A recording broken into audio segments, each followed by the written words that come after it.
In this video, we strive to remain spoiler-free, discussing only story and plot elements from the books relevant to what has occurred already on the show. When necessary, a spoiler warning with a countdown will be given. Hey everyone, I'm Rebecca. I'm Max. And I'm the Geeky Hippie. Welcome back to What the Adaptation. We're the YouTube show that reviews adaptations from one form to another. This week, we continue with The Witcher Season 2. This time it's the episode Redanian Intelligence, based on the Blood of Elves. Parts of Blood of Elves. So, what'd you guys think of this episode? I had sort of different reactions to it after I watched it the first time and the second time, I think. Yeah. I think I liked it actually more the first time I watched it, just because I was kind of like, ooh, we get Triss back and we get Jaskier back. There were just some characters that I had been waiting to see that we got to see in this episode. So I think I was excited about that.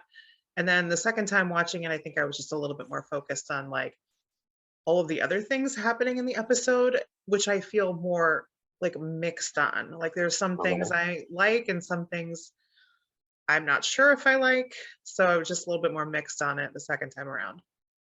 Yeah, I have to agree exactly the same thing. Yeah. You feel better about it the first time and less on the second? Interesting. Yep. My opinion watching it hasn't really changed, from the first time I saw it, which is still after I read the book. So, I already knew what was supposed to happen, and seeing how it didn't happen or didn't happen the way it should have happened, which, minor changes I don't have a problem with, but there's still some serious departures going on that I'm not entirely happy with, but we'll discuss that later, I think. There's a lot of changes in this episode, so I feel like we have potentially a lot to talk about in that regard. And I have a surprise for Max. Ooh. Yes, a surprise answer. Okay. Yep. I look forward to that. I'll be surprised. Okay, so let's just get into those changes. I mean, are you saving your surprise, Glenn, or do you want to come out with it now? I'll save the surprise. It's for another question. Oh, okay. But I'll tackle the changes that I like first. Yeah, go for it. I like the way Triss and Ciri met. It's not quite the same as in the book, but it was still a good adaptation, a good way of shortening it, and making it faster. And I like that we finally got to see the killer trail. I had totally forgotten that we saw it in this episode a couple weeks ago when we talked about her training, or a week ago when we talked about her training. I liked some of what they did with, the storyline for Yennefer and Cahir, with them, especially like them running into the two elves, one of which was Mr. Mosley from Downton Abbey. Oh my God, was that him? The old one who said F the North and then got beaten up. I didn't recognize him at all. That's crazy. All right, good actor. The other actor playing the Black Elf Dermain, the one who was deaf and mute. Yeah. That's Jamal Ajala, who's actually deaf. Apparently. Okay, I wondered if he was really. I thought he might be. Yeah. Yeah, I looked him up because I was curious, and saw that he won an award. He won some award over in Britain, I guess, for best actor on stage or something. He's good. I liked him. He was very emotive, without the ability to talk. He was great, Yeah, really, he was cute. I was sad he died. Yeah. But yeah, I like the stewards, which were former aqueducts, and it just goes to show how the humans shit on the elves by turning their aqueducts into sewers. I mean, that's kind of almost literally shitting on the legacy of the elves. Good point. And the whole underground railroad element really fit for, with everything that's going on. There probably was something like that in the books or in the story that the author just never talked about, but I could totally see there being an underground network to get elves out of the places where, they were being harassed and killed. What else did I have? Also, we've talked about the scene not being in the show yet, and it's from the books, is when Triss goes off on the Witchers about how they're treating and handling Ciri. That was a good scene. I liked having that. What'd you like? Max, do you want to go? I'm thinking. Okay, I'll go then. You that think hard, huh, Max? Oh yeah. I liked the way they used Jaskier in this episode. Like that's a big change. And yeah, I mean, I guess I kind of like missed him as a character in like the first few episodes, and even though that's not like something I would have necessarily thought of for him doing it, like I liked it, and I liked a lot of his scenes were some of my favorites in the episode. So I think if we count last season, it's been 4 or 5 episodes since we've seen him. Yeah, well, it was like 3, the first 3 in this season. I don't remember, but you're right. There was at least 1 or 2. I think it was episode 8 where Geralt told him to go screw himself. You know, the whole dragon episode. Was Wasn't that that 8? last time? I think that was the last time we saw Jaskier. I don't know. Yeah, but you're right. That was probably the last time we saw him. So that was definitely not the last episode last season. So yeah, it's been quite a few. I missed him, so I was glad he came back, and it was a good way to use his character. So I enjoyed that. That was probably my favorite of the changes. There were other things I liked too. Like I pretty much agreed with what you said, Glenn. You know, although, you know, some of it, like I liked a lot of what they did with the elves in this episode. It was a strange choice. It's weird. Like I liked Dermain, and I'm forgetting the name of the other elf that he was with. Balial or something like that, I think. Yeah. I liked that, but it was also a sort of strange choice to like introduce a character and then kill him almost immediately. So I don't know. It was odd. I don't know that wouldn't necessarily work for everyone. Like the actor did a good job, and I thought his interactions with Yennefer were cute, but so it worked, I think, for me, but it was still a weird choice. I'm not sure it would work for everybody. Well, she said men are simple. Yeah. Yes.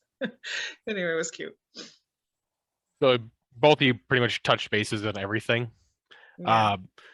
From a show perspective, I did appreciate that they didn't spend like too much time with Triss and Ciri in episode, because like it's been 4 episodes with Ciri basically in Kaer Morhen, basically.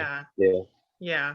And had Triss been there the whole time, like in the books, right? Yeah. I mean, that would have been that would have been excessive, I would have thought. Like I was wanting her to show up. Like I was anxious for her to show up, and I was glad that she did. But I mean, you're right. Like they couldn't have done that for that many episodes as it was in the book. So that was, you know. So go ahead, Max. I was saying just that if they had spent 3.5 episodes in Kaer Morhen with Triss, that would have felt a little excessive. So I did appreciate that they were able to condense it a little bit. But I felt they may have condensed it a little bit too much. Yeah, that's okay. I wonder about that too. The other thing I feel like I can't decide if I like it better or not, because I didn't particularly like the way Triss and Geralt were, like their whole history and interactions or whatever were portrayed in the book. I just felt like it was a little gratuitous. Like it didn't, I don't know why we needed her to be like sort of pining for him and for them to have a history that we never saw on screen. And the show sort of trimmed that down pretty much. Like it sort of left it as maybe they had some history, but they certainly don't spell it out for us. So I mean, beyond what we've seen, is there some additional history in the show? I'm not clear on that. There could be from the way they talked, but it's not very clear. Ciri sure thinks there is. Yeah. So I think they left it sort of more open to interpretation, and they certainly trimmed that down a little bit. And like, but they kind of still kept the gist of it where it's like, you know, she wants to be with him that night, and he's like, no, I can't, you know, can't be what you want me to be. And so it's not so much necessarily coming across as her pining, because like we don't necessarily get the sense that she's been like wanting to be with him like for a long time. But the gist of it is still basically the same, where like there's maybe some implied history there that we never got to see, so we're not invested in it. But and again, like she wants to be with him, and he's just like rejecting her, and I'm not anyway, and I'm still not clear on the purpose of it necessarily. So I think it might be a little bit better, but also they maybe had an opportunity to change it up more, and they didn't. So I can't really decide on how I feel about that. I'm not as opposed to the Triss Geralt thing as you are. Yeah. I was just, you know, I was watching the other episode, the recent episode that we've released, will be releasing, and as I was editing it and listening to your comments on that, and I'm like, I see her point, but I don't quite agree. I like, but then I like Triss. I really like Triss. I like her too, but it's just like, why does she need to have those unrequited feelings for Geralt? Like, I'm just not really sure what the point is. Like, we never saw it happen. It's like, I think it's more unrequited on the show than it is in the book, because she says, "I'm your mistake," and Geralt goes out of his way to say, "My mistakes still mean something to me. They're important to me." And he flat out says, "You're still important to me," in the book, because I just listened to it yesterday or Friday. Friday or Saturday, I don't remember when it was. Yesterday was a messed up day. But he doesn't say anything like that this episode. He says that, like, he says something like that she's important to him, or he cares about her. He says he's sorry. I don't remember him saying he's important. He did. I just rewatched it. He said something along those lines to, like, I don't remember if it was "you're important to me" or "I care about you," but it was something. It was one of those. So I might have not been paying that much attention at the moment. I do want to say that after like 20 years plus of Wheel of Time, it's no surprise to me that Glenn likes, the redhead Triss. It's that ginger, And normally I don't like redheads, but that hair of hers is just with that wavy curly gold red hair. Very pretty. Yeah. Yeah. On her, it's very pretty. It's not her natural hair color, I don't think. Not given those eyebrows. I don't think it is either, but yeah. But it looks pretty. Who would you cast her in Real Time? Shariam. Really? She would be Shariam, in my opinion. Shariam's the only other redhead outside of the Aiel and Andorans. She could be an Aiel. I think she's a little too short, but I'm still stuck on that whole height thing. At least with the Aiel, I think the Aiel should be tall, despite the fact I also think Jordan had a fetish for height. You think? Yeah, serious fetish for height. Well, I don't think there's anyone who's just like a normal height. They're either like super short or super tall. Right. Heroic men are all tall.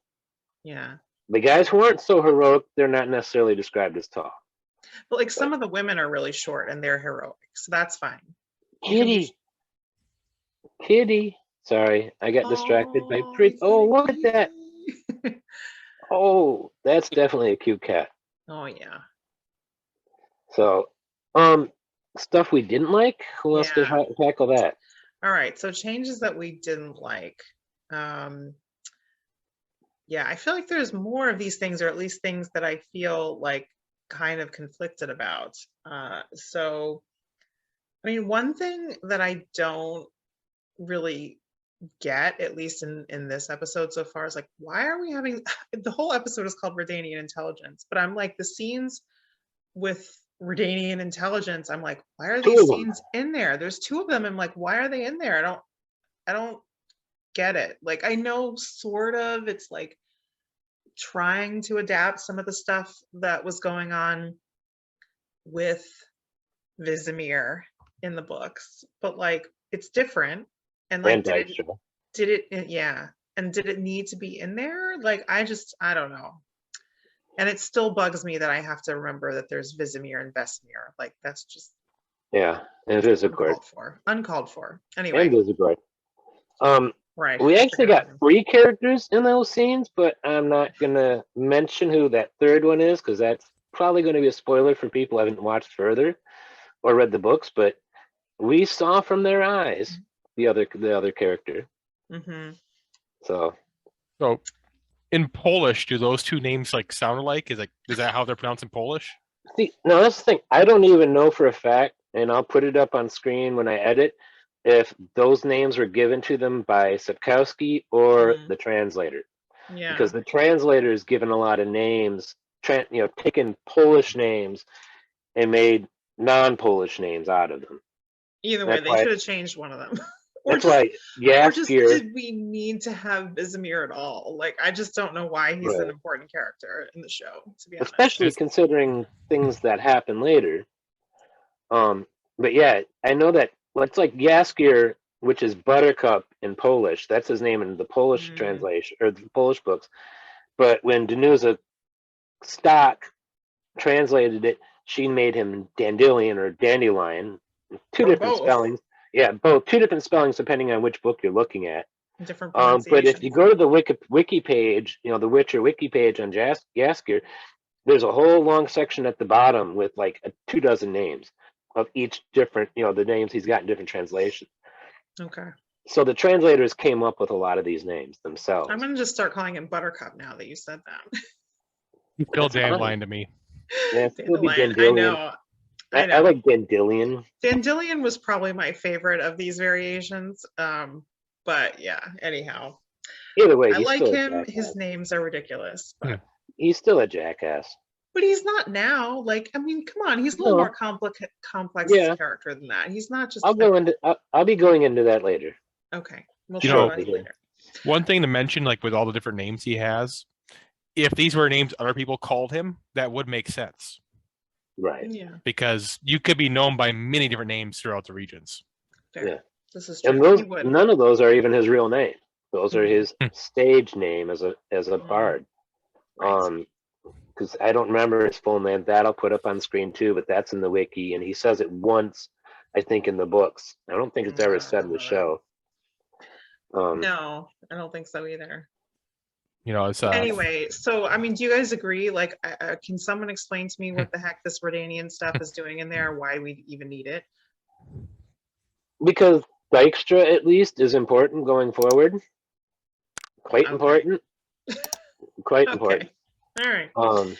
You've read more than I have, so I'll take your word for it. Almost done with the last book for the second time. Okay. what was the book after Blood of Elves? Time of Time of Contempt. Contempt. Because wasn't there something with him in that one? Dijkstra, however you want to say it, he's in everything from Blood of Elves forward, I think. Okay. I think. My memory's a little fuzzy on it, but I swear there was something about him and the other king guy in Time of Contempt. Not that I can think of.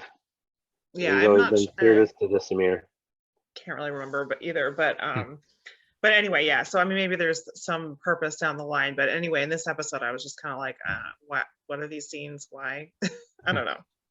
So that was my thought on that. And I'm trying to think if there's other things that like specifically we haven't mentioned yet. I've mentioned some things I'm just kind of like conflicted on a little bit.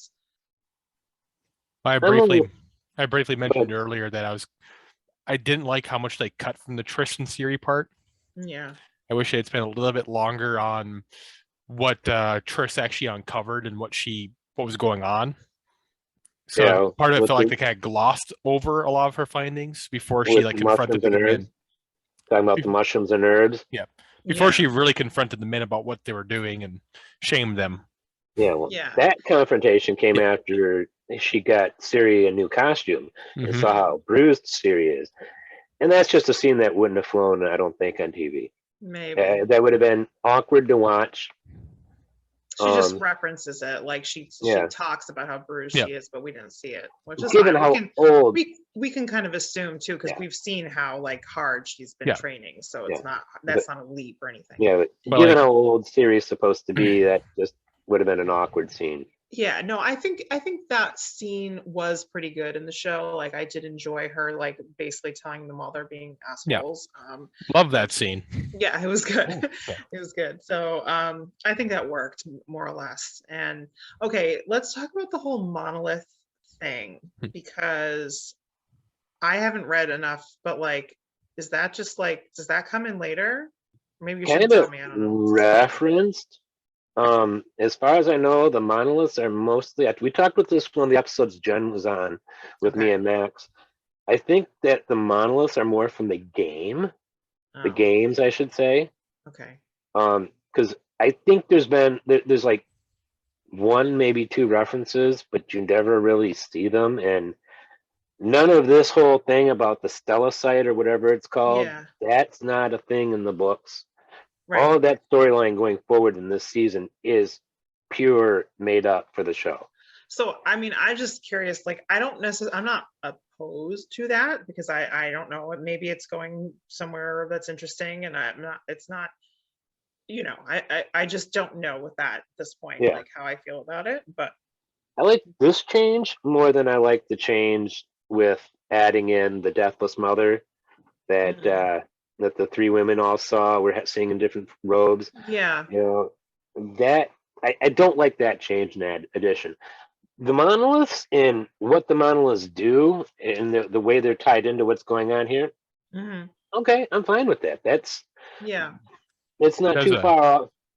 It does give them opportunity to do some exposition on the conjunction of spheres. Yeah, right. And it can also showcase Ciri's power a bit. Yes, it did showcase Ciri's power, and this episode just made it apparent how strong her power is. Yeah.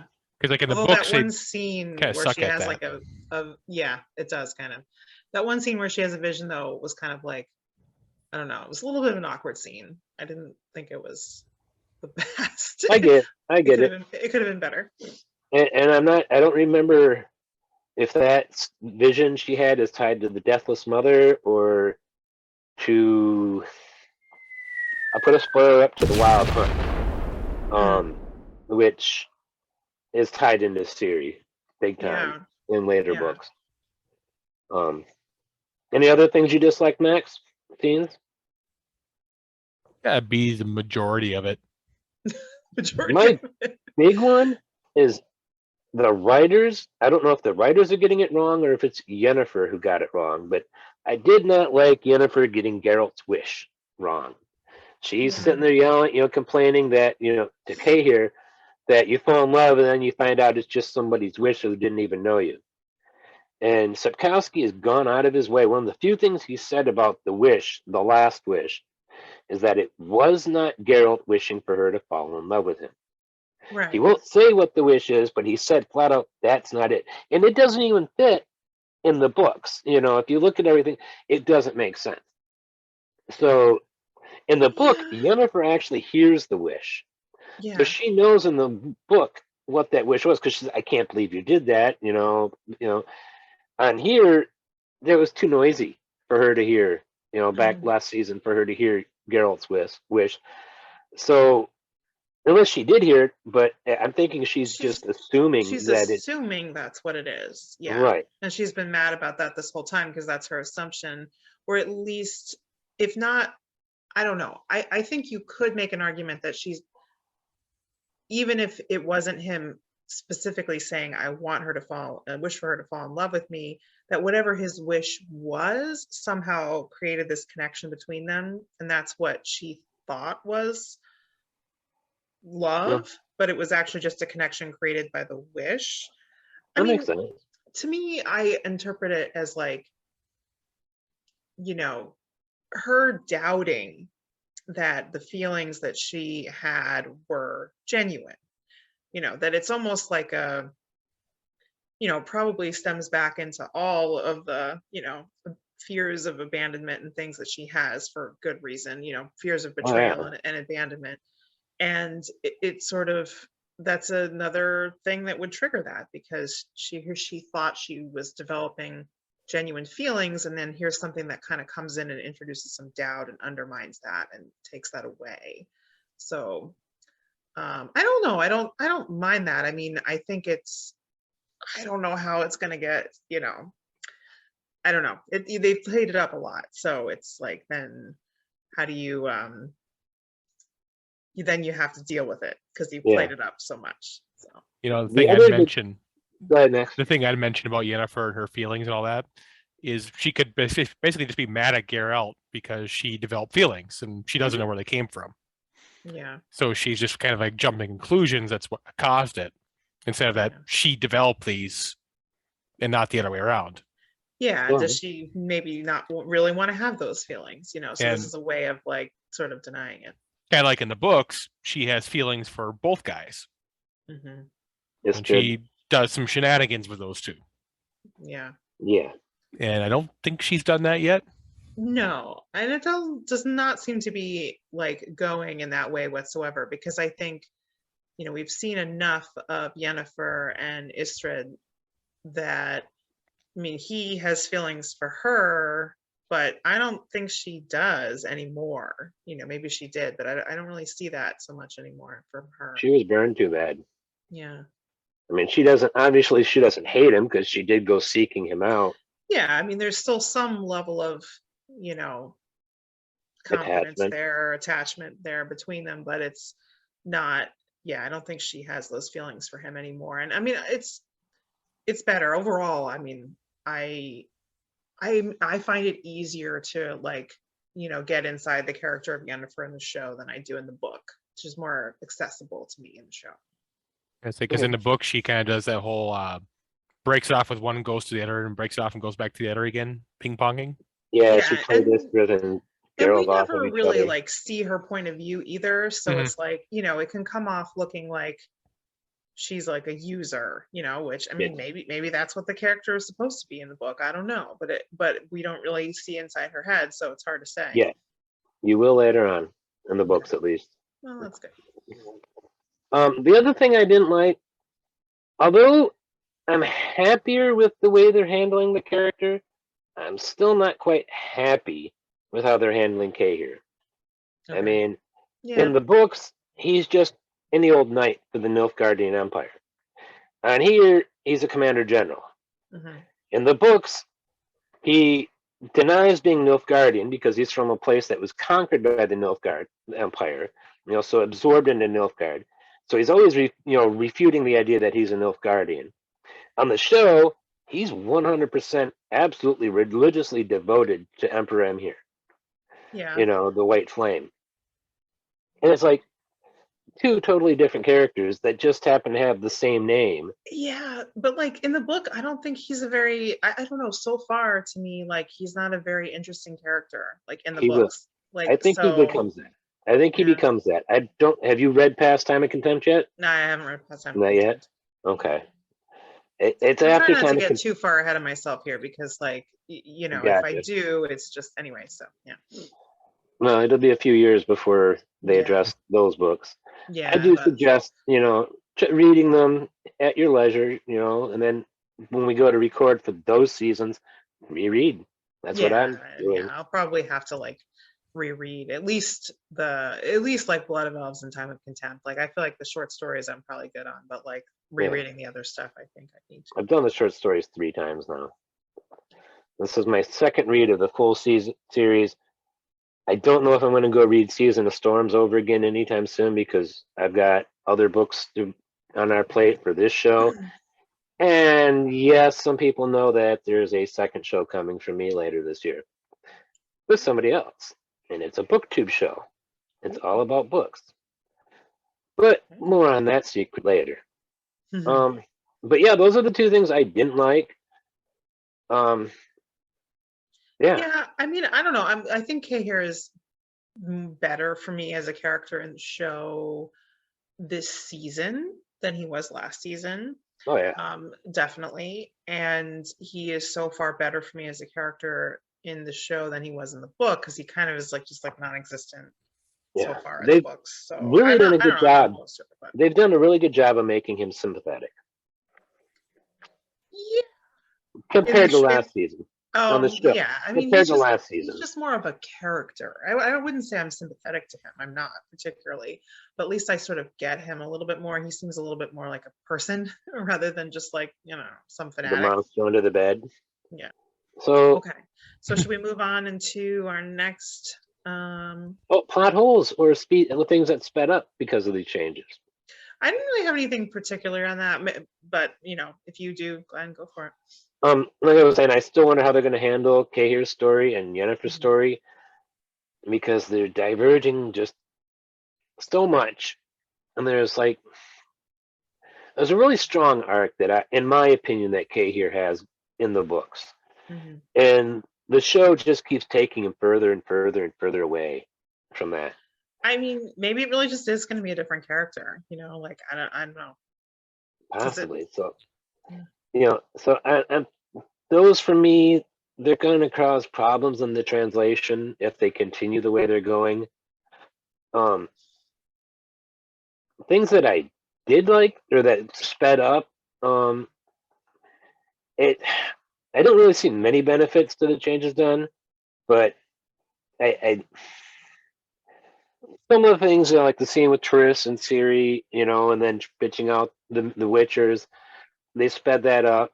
The whole change of Vesemir finding the, I don't know how to pronounce that one. That that flower. blue That flower. Yeah. I should have written that down. I would have been able to try better. But yeah, that didn't get there. There was one mention, speaking of names of plant, I was really happy to hear the great oak Leobaris reference, the seed of friendship. When Jaskier was there, he was performing, in the book he performs, like right at the beginning of Blood of Elves, he's performing at that tree, and then he stops playing, and everybody gets up and starts talking about how great it was, and then they all start arguing. And then the Druid's like, no, this is where you need to be friendship. This is, the Druids protect this place. This oak is believed to be, Leobaris was supposed to be the oldest tree, or believed to be the oldest tree on the continent. And so I liked it getting a shout out, because the twice well, 3 times actually, because I re-listened to that scene alone, I really liked that whole sequence there at Great Leobaris. So I was happy to see that mentioned. Yeah, I think they've kind of sped up Ciri's story more or less. Like that's been kind of like streamlined and not sped up, but just like, that's kind of moved things along in a better fashion. So overall, that's probably been done well. For me, it's like they sped up the Ciri Triss interaction quite a bit, but they took 3 episodes to get to that. Yeah. It's like to get to it. I mean, yeah, because some of that stuff in earlier episodes, like I don't know, like could we have done without some of that? I don't know. Because granted, the book, that's like half the book too, isn't it? It's a lot. Triss shows up, I think, in chapter 2 or chapter 3. Chapter 3. Yeah, but like she stays there for like several chapters talking about all this stuff going on. Yeah, there's she's there for a while, and then she's like with them even after they leave Kaer Morhen for a while too. So the timeline, if I remember correctly, Ciri and Geralt are at Kaer Morhen for like a year and a half, almost 2 years before Triss shows up. Yep. So Ciri's been training for a while in the books. Here it doesn't feel. It doesn't feel like it's been that long. Yeah. And then Triss does stay until the spring. Yep. And then travels back with them, and that's a lot of story right there that I don't know what they're gonna do. Not do it. I think they dropped some. I think they dropped Triss from that whole storyline, if I remember correctly. 100%. Yeah, but her being sick. They probably didn't want to deal with the repercussions of her sickness in the show. Maybe. Yeah. Because, it's coming out both ends in the show or the book. So probably would have been pretty unpleasant to put that on screen. Yeah. Just a little shitty.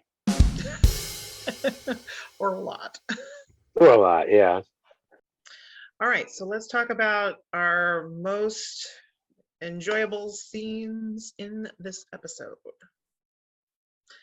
I kind of have a few. Like I don't necessarily have like one that was like a huge standout scene. There were a number that I liked, a lot of which we've mentioned before.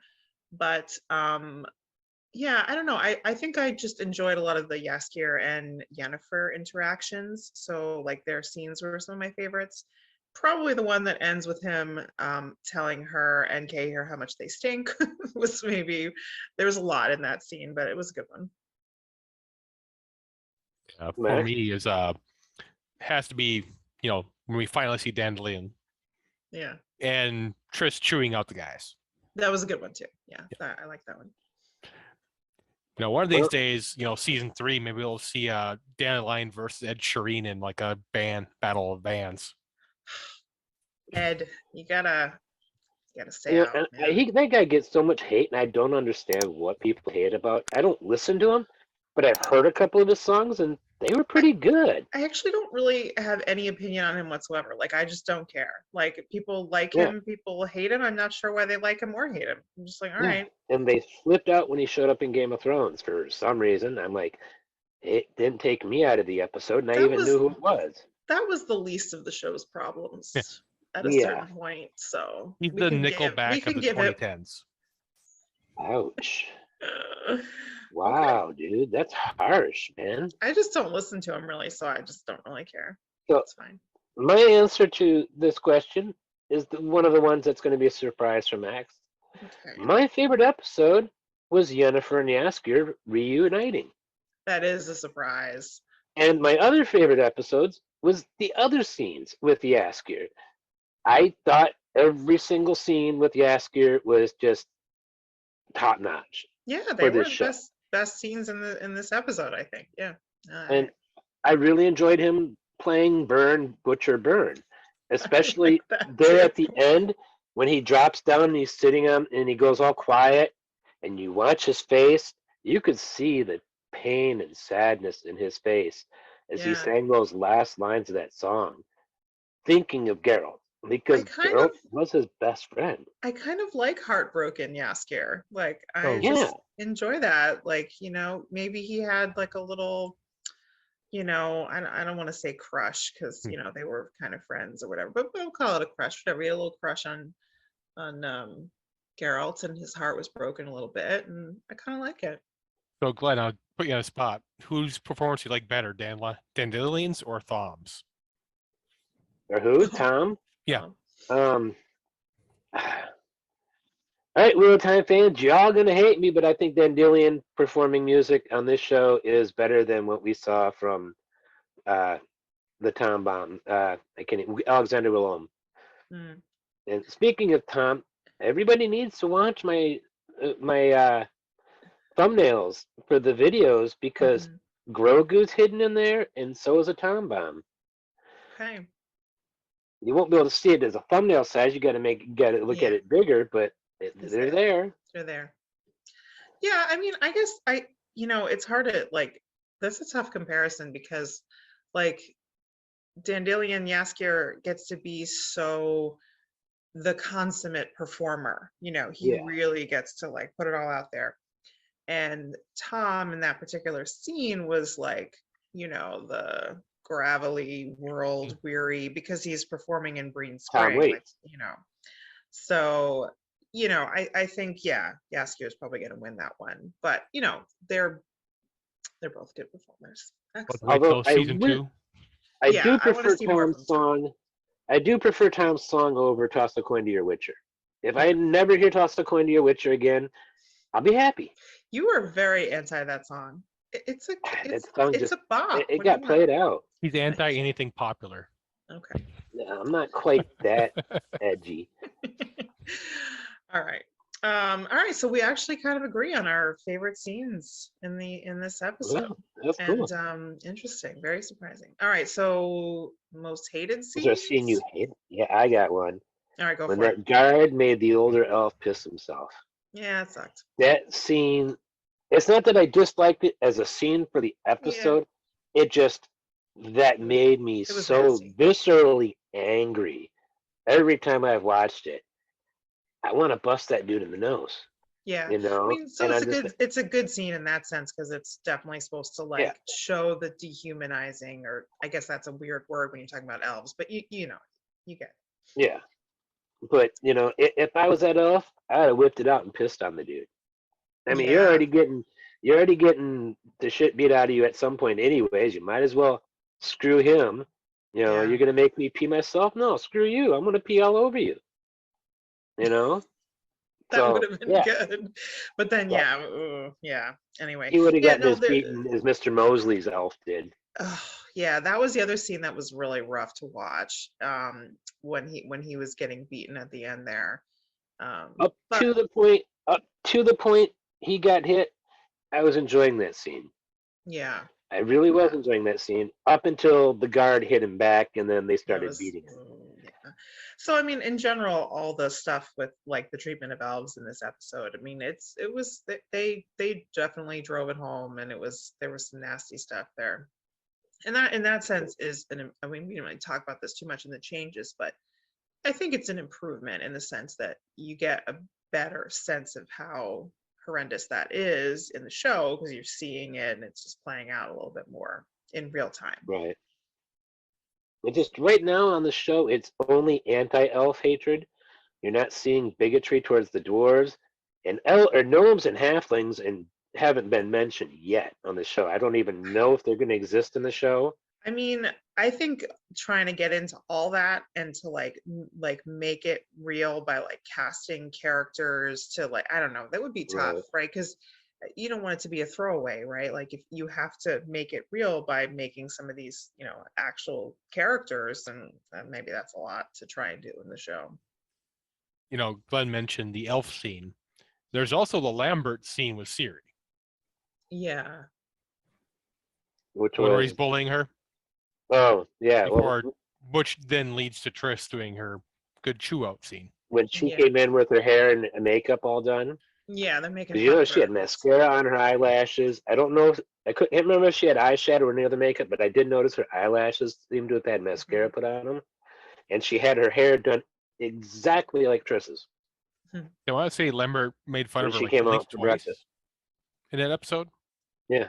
Yeah. And I was disappointed with Cohen too, because Cohen's usually good, but Cohen took part in that teasing of Ciri. Although when Ciri walks away, he said, "I thought it suited her."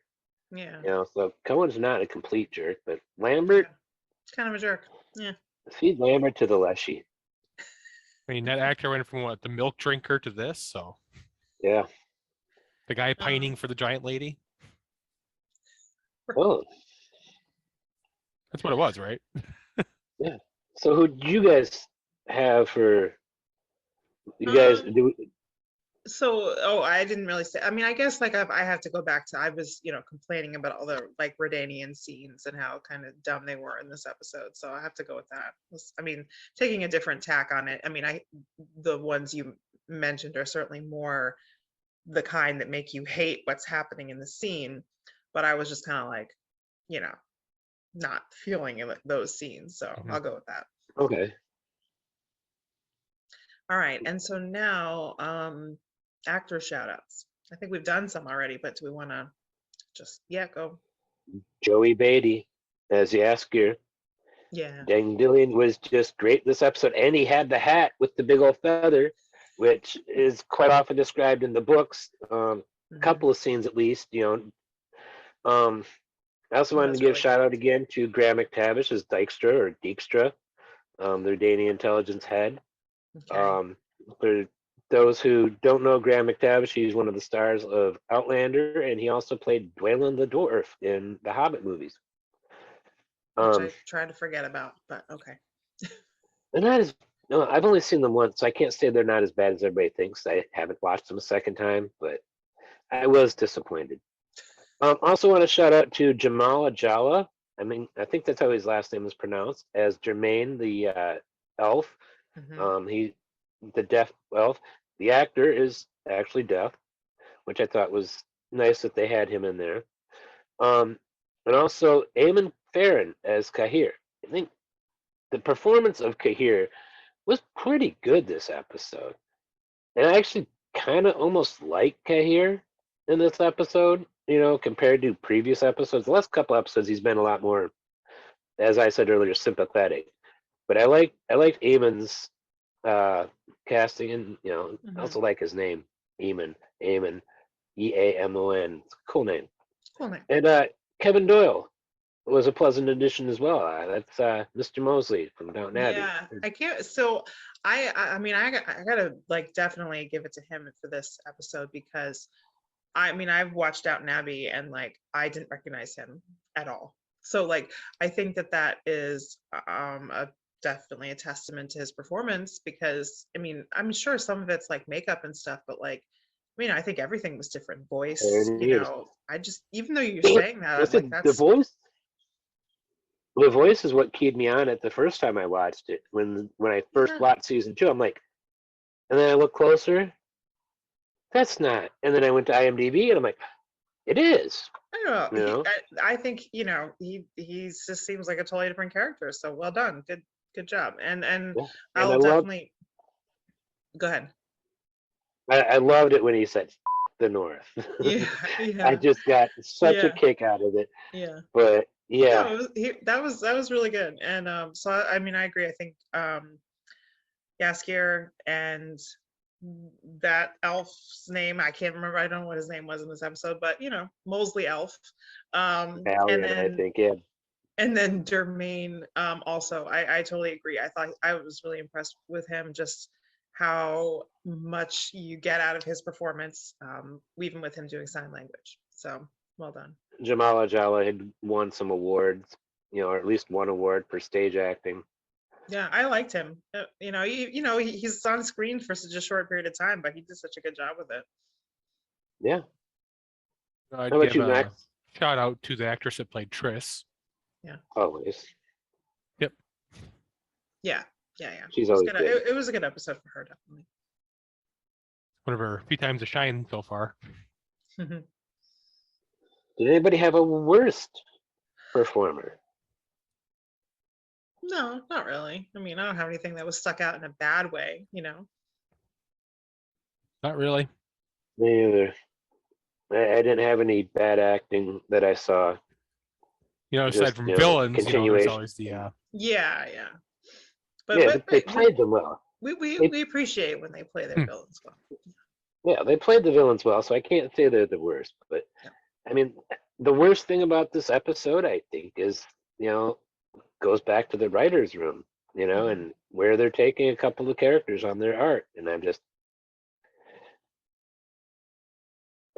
kind of torn which I dislike more, some of the serious changes to this adaptation or the serious changes to the Wheel of Time adaptation.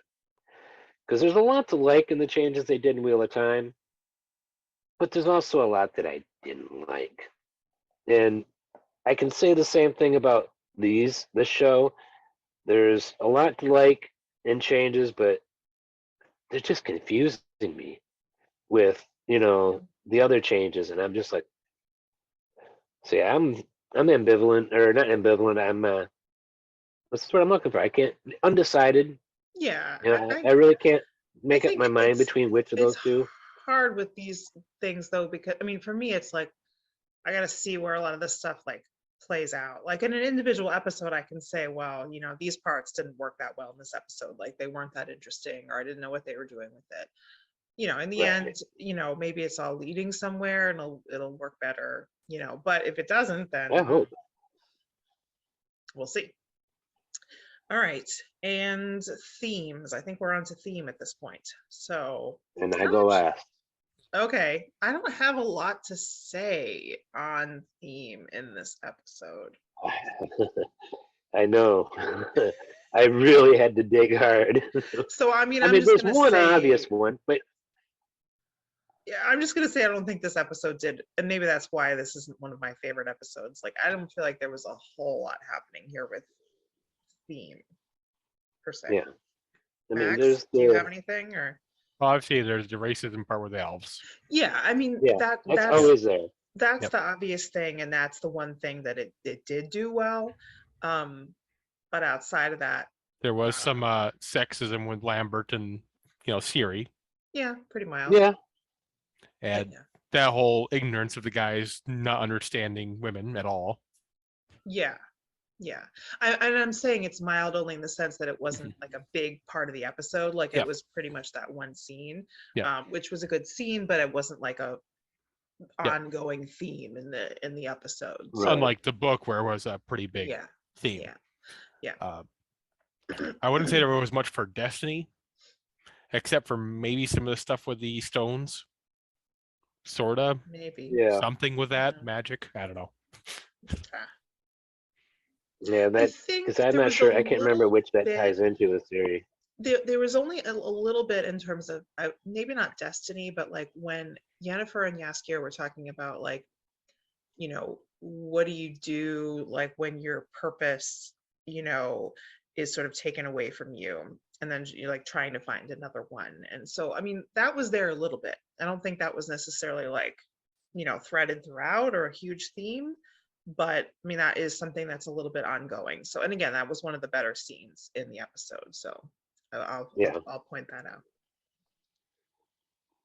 I did find some. I kind of had to really dig into it to find it. But yeah, there's obviously the racism and the Underground Railroad with the Sandpiper. Loss. Loss is a big one. Jaskier lost Geralt. Yennefer lost for Chaos. Even Triss lost, I guess you could say, a little bit of self-confidence. Oh yeah, she's definitely lost some With, self-confidence. Yeah. you know, and you can actually, I didn't notice the first time I watched it, she's actually got some scarring up here on her neck. Yeah, she was It does, showing because that it at doesn't some go all the way up. point. Yeah. Yeah, and you could see it, and it's like all of this is supposed to be scarred, you know, and that really hurt that her. reminded me of a comment Geralt made about Okay. some things you can't get back or something like that. Mm-hmm. Yeah. And I want to say he also said something about what is it? Doesn't forget his losses or something. Right. What was that he said? I don't remember. But I know what you're talking about, but I can't remember the exact wording of it. Like the loss wasn't a mistake or anything like that. I'll try to find it and put it on screen. Is it when she, like, Triss is saying to him, like, you do have these emotions, like, you know, you do feel hate and love. Was it in that scene or was it something else? I want to say it's something to do with the relationship. Like even his mistakes. Okay. Anyway, I'll have to look that up maybe, but like I think it might have been in that scene, but I know what you're talking about. Another one I saw was the concept of forgiveness. Mm-hmm. You looked at the way Jaskier and Yennefer interacted, you know, and they both have reason to dislike each other, mostly because of personalities. But it seemed pretty clear that they both forgave each other, and that, you know, we're forgiving each other. Right. You know, they didn't say it, but no, just their they were behavior. still needling each other because, like you said, that's their personality to, like, you know, kind of hate each other a little bit. I love that. We're hugging. Oh my God, we're hugging. that cracked me up. They really did have good scenes. I mean, that was basically the best part of this episode. Yeah. Some really good chemistry between those two actors. True. Loneliness, because Yennefer seemed really alone. Cahir seemed like he felt alone because they're not actually friends, even though they're with each other. They're not friends. They're both not having the people they care about around them. Wait, does Cahir care about people? Yeah, and Jaskier, he seemed like he was dealing with loneliness. I mean, the way he ended Butcher Burn, you know, sitting there, just his face made me want to cry. You know, I didn't quite cry, but I wanted to. Since you say it, I feel like loneliness could be every episode's theme. Like, I mean, these are just like lonely characters in general. Like there's not a lot of camaraderie in this show. And Triss was obviously lonely. Yeah. I mean, she wanted Geralt to spend the night in her bed, just to be in her bed, not to have sex, just be with me, be here with me. And that happens in the book, but Geralt's kind of saved from having to say no by Ciri coming along. Triss, can I sleep in your bed tonight? Can I sleep in your bed, please, Triss? I forgot about that. Which works because she's like 12. 12, 13, 14 at that age. Whatever she is, you're right. She's probably older. It's probably like 14, but a young 14. In the book, at least better Ciri than the old guy. Wait, I don't remember. The old man. The old Vesemir? Yeah. The old version of Vesemir? Yeah. Okay. Better than creepy old Vesemir. Yeah. Geralt is lonely. Always, though. I guess my point is just like, aren't all of these characters like super loners all the time? I don't know about the other Witchers. The other Witchers don't seem like they're dealing with loneliness. And Geralt's loneliness mostly stems, a lot of it stems from he's still pining for who he believes is dead, for Yennefer. Is it because the other Witchers are just himbos? Probably. Wait, Cohen's not a himbo, neither is Vesemir. Lambert is, and all the unnamed witches at the other table who are there just to be killed off at some point. I will say that Vesemir is not a himbo, but most of them are just like not really fully developed characters. But at least, you know, at this point. There's also the inherent difficulties of a bunch of men raising a young woman who's just getting into her teenage years. You know, that's especially guys who are like overloaded with testosterone. Lack of sensitivity towards her needs and not understanding women. You know, I think that was a big thing there. Yeah. I think what all this boils down to is that, like, in this episode, there's like little sprinkles of theme, you know, many different little themes, but like I mean, normally for something to really be a theme, you have to have it more consistently threaded throughout, like in multiple ways and multiple that's the thing. scenes. And that's like hard to find in this episode because it's more like a little sprinkle here, a little sprinkle of something else there in that scene. So the scenes have their underlying, that's why I had such a hard time layers, finding but stuff. it's, But I did find a few. They just aren't dealt with heavily, and there's nothing really from this segment of the book, what is from the book, that really deals with any themes of the book itself. Their passages, themes of a book are not in every scene, every chapter. They're spread out. The other one I saw was understanding. And lack of understanding. I mean, that's at the core of the humans hating the elves. There's a lack of understanding of the other, the different. I mean, Jaskier, Dandelion even says they'll come if they came for the elves, they'll come for the dwarves, they'll come eventually for all of us because of a lack of understanding. And so you could say understanding ties in with the racism, but it also ties in with the Witchers having their problem with raising Ciri and what Triss yelled at them about. She did a much better yelling job in the book, but still it was good seeing her bitch them out. Yeah. I love Vesemir's reaction. He just looked, On the lack of understanding in regards to like humans and elves, I mean, I would also just like counter and say that like I think maybe a bigger reason why their conflict is happening is like they're thrown into each other's space, and humans are taking over space, and elves now don't have space, and so it's that like, I mean, they don't understand each other, but I think that might be more of like a secondary reason. Yeah, probably. That it has more to do with, hey, we want this land, and no, it's our land, and like they're two different peoples who are like not wanting to combine, and they both need space, and they don't. And that was addressed. That specifically is talked about in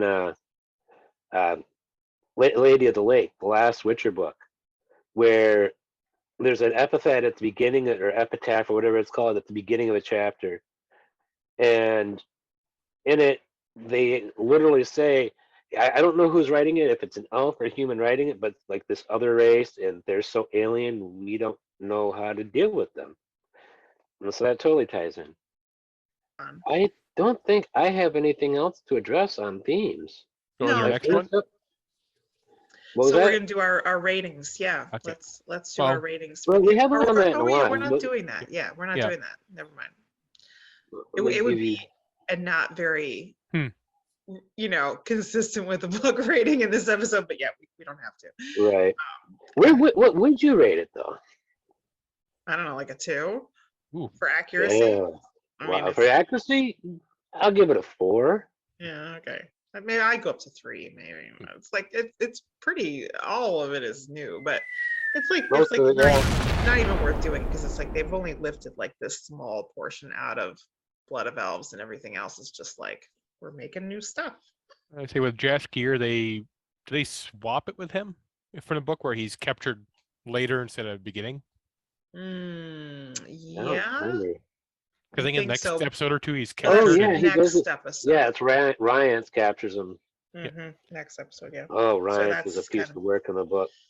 He's not the most. Oh, you'll find somebody even worse than Ryan. And it was in the books. Was it Yennefer that rescues him? What was that? Yeah, in the books is Yennefer, but in the show it's Triss, or is it the other way around? Yes. No, he gets rescued by her in the book. By Yennefer. By Yennefer. I think it's Yennefer in both cases, isn't it? Yeah, I think there's a scene. Yeah, because she sees the loot get taken, loot laying there after the end of this episode. Yeah. She goes off. Okay. I couldn't remember if it was Triss, because that guy comes back to the Kaer Morhen. Okay. That's why I was wondering if it was Triss that did. I couldn't remember exactly. I haven't rewatched the episode lately. No, but I think you're right about how like Max is freezing then. Uh-oh. I It can looks still fine see to you. me. Yeah, it froze for a second.